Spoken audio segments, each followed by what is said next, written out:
Hello everybody, we are back again today. We're going to be doing one of 4 of the remaining previews in this video here today, previewing the first round of the Stanley Cup playoffs between the Boston Bruins and the Florida Panthers.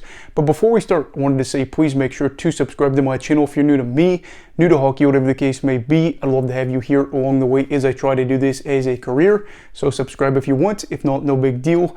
Now let's get into it. So how exactly did we get here? Well, for the Bruins, we got here by watching them put together the best regular season in NHL history, going 65-12-5. As for the Panthers, the fall off from winning the President's Trophy last year to this year was kind of steep, honestly, but that was for a variety of reasons, and they were able to end it on a positive note for the regular season, clinching a playoff spot for the 4th straight year if you count the qualifying round from 3 years ago. So yeah, there you go for them, and now we'll get to see these two sides face off for the first time in the playoffs since 1996. That was when the Panthers ended up going to the Stanley Cup final that year, and they knocked out Boston. So this has been a minute since these two have seen each other. Almost, what is that now? A while. It's been a while. I'm not going to do math off the top of my head and be wrong. But anyway, yeah. With that being said, what are some storylines to watch out for in this series? Number 1, do not let Pasta get hot. So David Pastrnak, aka Pasta, is the man. Florida does not want to see lose, or not to have him be lost out there on the ice. I should say, as the native, as Czechia has scored 61 goals this year, finishing behind only one player in the league, that of course being Connor McDavid, who had 64 goals. So if you can limit him, you'll be in a much better spot for a Herculean upset. The good news is Pasta has had one of the biggest shares of his team's goals this year, scoring 20.3% of the Bruins' 301 goals this season. So if you're able to, kind of shut him down, maybe you're going to be in a good spot where you are capable of winning some games and hopefully winning this series, because the fall off is a little bit steep. I mean, for somebody that scores 60 goals, you imagine there's going to be a drop off to the second place. But for the next leading goal scorer for the team, it's actually 2 players. It is Patrice Bergeron and Jake DeBrusk, who have 27. But I would like to point out that Boston does have 11 players that scored 10 goals this year. So even if you didn't know the team's record and you looked at all their goal scorers, you would realize that they do still have scoring depth. And it would probably be a little bit better had some other guys not got injured. But I will say one thing you have to watch out for David Pastrnak, if you are the Panthers, is just the fact that 88 can score in so many ways, in so many areas. This is a guy that doesn't mind shooting the puck at all. He actually led the league in shots with 407 in 82 games played. So he averaged about 5 shots a night, and just shot it all over the place. He is a guy that will shoot from the office, just like Ovi, and he is also a guy that will use his body and position himself pretty well to, keep defenders away. He's pretty hesitant, or he has the ability to hesitate to get the shots that he wants. He's not afraid to take maybe the bad shots people wouldn't want. He's okay getting rebounds. He's okay trying to push the puck up the ice and get a stretch pass from somebody to go and score. He's got pretty good puck handling skills. And in general, this guy is, of course, one of the better players in the league, one of the best goal scorers in the league right now. So I have to say, for Florida, best of luck. I'm not exactly sure what you're going to do. If I had to guess, probably just try to make sure he doesn't go crazy with the one-timers, especially from the dot of the left side, and just hope for the best, but we'll see.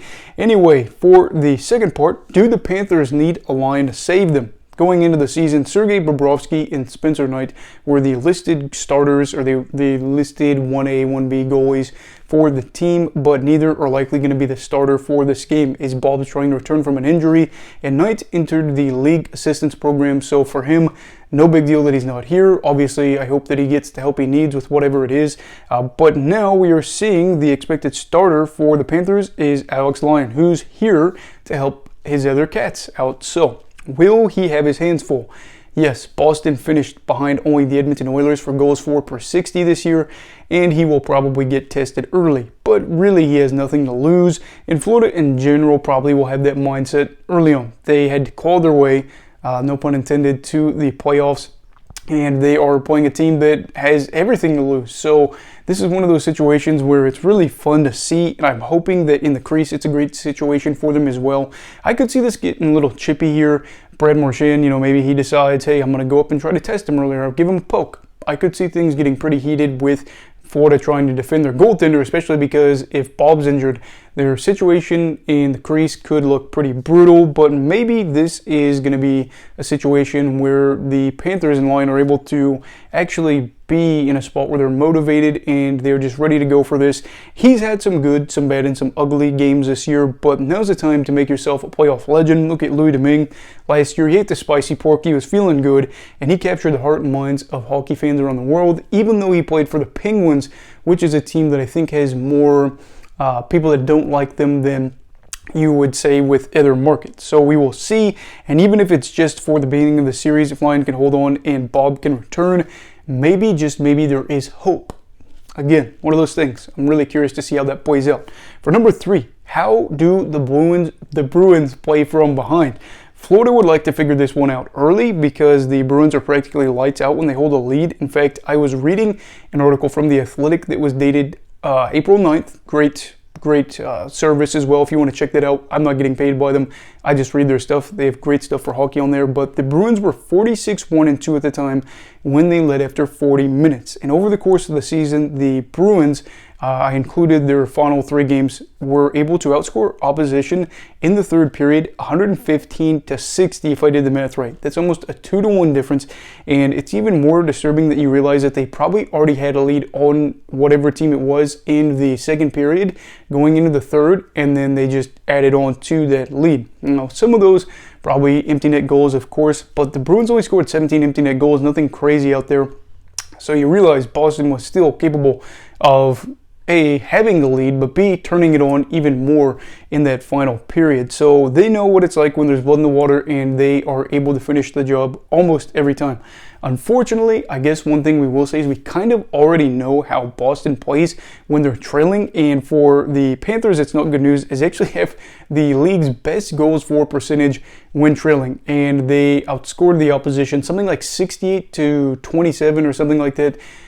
In the situation where they were trailing in a game, so they're good and they can catch up if they need to, so that's not great there. You're just kind of hoping, if you're a Cats fan, that if you are, gonna get a lead, that it'd preferably be like in the first period and it'd be just a flurry of goals, maybe 4 or 5 goals in the first 10-15 minutes, and you can hold on from there if that's the way you want to go. I don't know. Again, situational things happen, and then we could see Florida sweep the Bruins. That'd be something. And for the final thing is, how will Boston's top pairing play?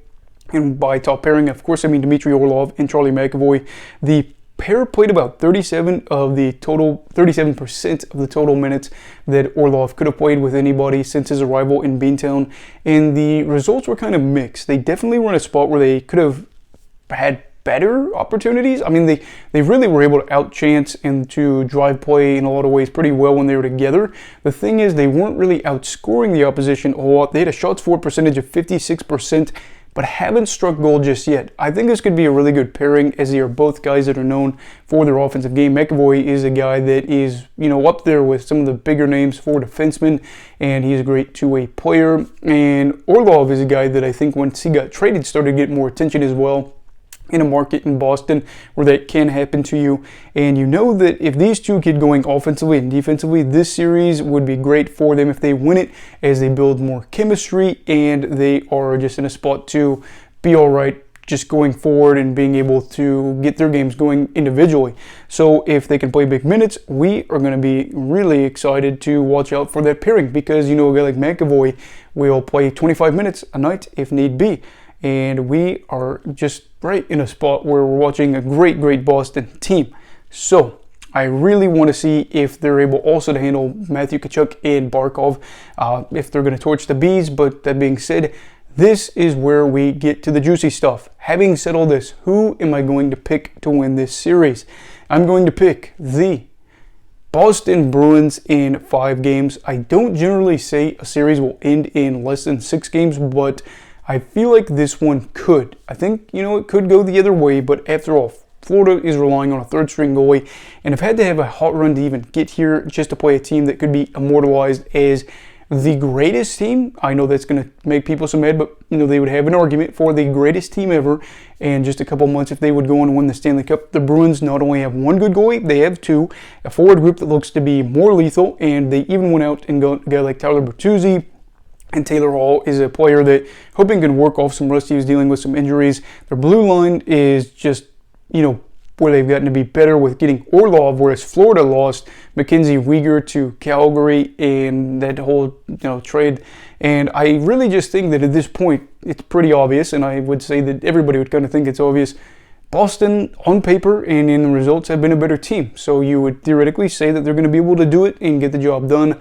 And if they are able to get it done quickly, then it's business as usual on round 2. If the Panthers get the upset, this is going to be crazy. So we will see.